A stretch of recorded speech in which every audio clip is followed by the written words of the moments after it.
तो क्या दिमाग लगाकर कोई अमीर बन सकता है? आज हम एक ऐसी ही कहानी देखने वाले हैं जहां बस 3 सवालों के जवाब किसी की पूरी किस्मत पलट सकते हैं। ये कहानी है एक राजा की, जो दान तो देता था, लेकिन उससे पहले लेता था एक मजेदार दिमागी इम्तिहान। तो चलिए इस चतुराई और बुद्धि से भरी कहानी में गोता लगाते हैं। तो कहानी है भरतपुर के राजा विक्रम सिंह की। थे तो वो बहुत बड़े दानवीर, पर उनकी एक शर्त थी। शर्त ये कि वो दान सिर्फ उसे ही देंगे जो उनके एक मुश्किल से सवाल का जवाब दे पाए। अब हुआ ये कि एक बार एक यात्री मदद मांगने आया। राजा ने उससे पूछ लिया, देखो, इस दुनिया में तो बस 2 ही यात्री हैं, एक सूरज और दूसरा चांद। तुम ये तीसरे कौन हो? अब बेचारा यात्री वो कोई जवाब ही नहीं दे पाया और उसे खाली हाथ लौटना पड़ा। देखा, कुछ इस तरह राजा सबकी बुद्धि की परीक्षा लेते थे।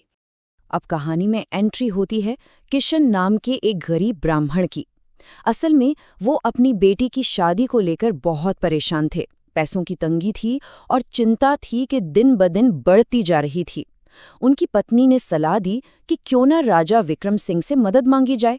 हालांकि सब जानते थे कि राजा की परीक्षा पास करना कोई बच्चों का खेल नहीं है, लगभग नामुमकिन है। पर बेटी के भविष्य का सवाल था, तो किशन ने सोचा कि ये जोखिम उठाना ही पड़ेगा। तो बस किशन अपने दोनों बेटों अजय और विजय को साथ लेकर पहुंच गए राजा के दरबार में। राजा मदद के लिए मान तो गए, लेकिन शर्त वही थी।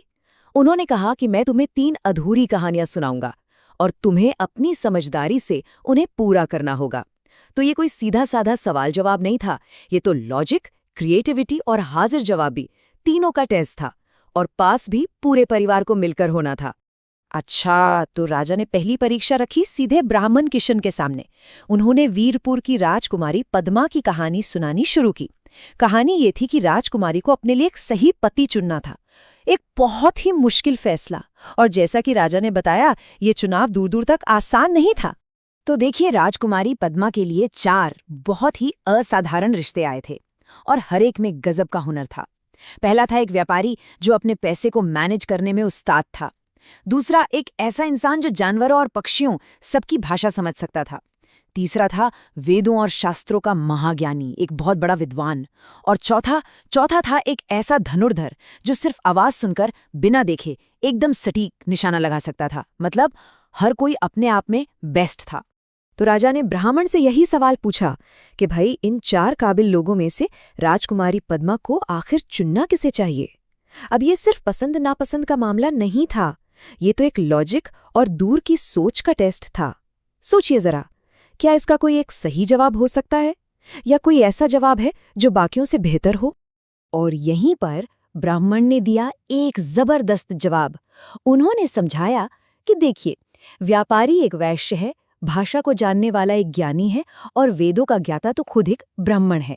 लेकिन वो जो धनुर्धर है, जो अपने युद्ध कला के लिए जाना जाता है, वो एक क्षत्रिय है, मतलब योद्धा वर्ग से। और राजकुमारी पद्मा खुद भी एक क्षत्राणी है, तो सामाजिक और व्यावहारिक दोनों ही लिहाज से उनके लिए सबसे सही वर तो धनुर्धरी होगा। क्या कमाल का लॉजिक था, एकदम सटीक और समझदारी भरा। राजा तो किशन के जवाब से बहुत खुश हुए, बहुत ज्यादा। अब वो मुड़े पहले बेटे अजय की तरफ और उसके सामने रखी दूसरी चुनौती। इस बार की कहानी थी रमन नाम के गरीब किसान की, जिसे एक ऐसा काम करना था जो सुनने में ही नामुमकिन लगता था। मामला यहाँ बहुत गंभीर था। रमन की माँ बहुत बीमार थी और उनके इलाज के लिए फौरन 20,000 रुपयों की जरूरत थी। अब गांव का जो लालची साहूकार था, सेठ दयाराम, वो पैसे देने को तो राजी था, लेकिन उसकी शर्त इतनी अजीब और नामुमकिन थी कि साफ लग रहा था कि वो रमन की मजबूरी का फायदा उठाना चाहता था। और सेठ की शर्त थी ये, उसने रमन से 2 चीजें लाने को कहा।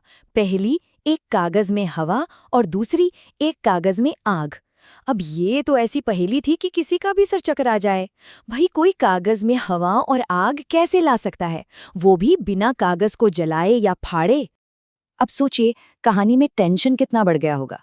एक तरफ माँ की जान दांव पर लगी थी, और दूसरी तरफ ये नामुमकिन सी पहेली। ये सिर्फ एक शर्त नहीं थी, ये तो आउट ऑफ द बॉक्स सोचने का, अपनी क्रिएटिविटी का सबसे बड़ा इम्तिहान था। आखिर इस पहेली को सुलझाया भी कैसे जा सकता था? तो अजय ने राजा को बताया कि इसका हल भी रमन की माँ ने ही निकाला। उन्होंने क्या किया, एक कागज का पंखा बना दिया। अब जब पंखे को डुलाते हैं तो हवा तो मिलती ही है, तो ये लीजिए कागज में हवा। कितना सिंपल पर कितना स्मार्ट सोल्यूशन। और पहेली के दूसरे हिस्से का जवाब वो भी उतना ही शानदार था। रमन की माँ ने एक कागज की लालटेन मतलब कंदील बना दी। अब कंदील के अंदर आग तो जलती है, लेकिन कागज सुरक्षित रहता है। तो इस तरह घर की मामूली चीजों से ही रमन ने उस चालाक सेठ को मात दे दी और अपनी माँ के इलाज के लिए पैसे भी ले आया। राजा अब तक के जवाबों से बहुत ही ज्यादा खुश थे। अब दारी थी दूसरे बेटे विजय की। राजा उसकी तरफ मुड़े और उसे दी आखिरी और शायद सबसे मुश्किल पहेली। ये एक ऐसी पहेली थी जो एक पैराडॉक्स मतलब एक विरोधाभास जैसी लगती थी, जो लॉजिक की सारी हदों को टेस्ट करने वाली थी। तो फाइनल चैलेंज ये था, विजय को दो ऐसे आदमी ढूंढकर लाने थे, एक जिसने अपनी पूरी जिंदगी में कभी झूठ न बोला हो और दूसरा जिसने कभी सच न बोला हो। राजा ने उसे ये काम करने के लिए शाम तक का वक्त दिया। सच में ये तो दिमाग घुमा देने वाली पहेली थी। अब शाम हुई और विजय दरबार में वापस लौटा, लेकिन उसे देखकर राजा और सारे दरबारी चौंक गए। अरे, राजा ने तो दो आदमियों को लाने को कहा था, पर विजय अपने साथ सिर्फ एक आदमी लेकर आया था।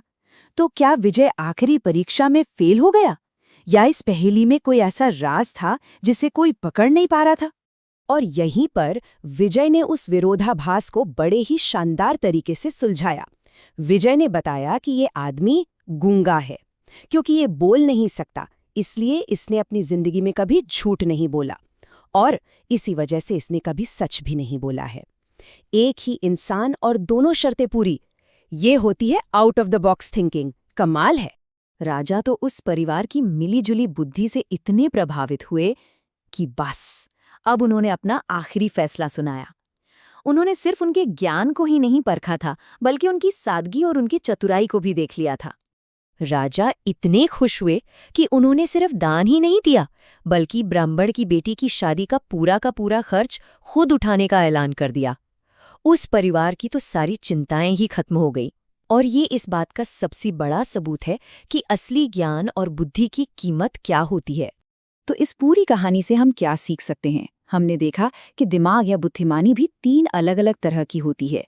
पहली पहेली को सुलझाने के लिए चाहिए था लॉजिकल दिमाग, दूसरी के लिए चाहिए थी क्रिएटिविटी, और तीसरी पहेली वो तो सुलझी पैराडॉक्सिकल थिंकिंग यानी लीक से हटकर सोचने की चतुराई से। और तीनों ही अपनी अपनी जगह पर बहुत जरूरी हैं। और यहीं पर एक आखिरी सवाल उठता है, आज की इस मुश्किल और कॉम्प्लेक्स दुनिया में जहां हम सबको रोज नई नई चुनौतियों का सामना करना पड़ता है, वहां किस तरह की बुद्धिमानी सबसे ज्यादा काम आती है? लॉजिक वाली, क्रिएटिविटी वाली, या फिर लीक से हटकर सोचने वाली चतुराई? इस पर सोचिएगा जरूर।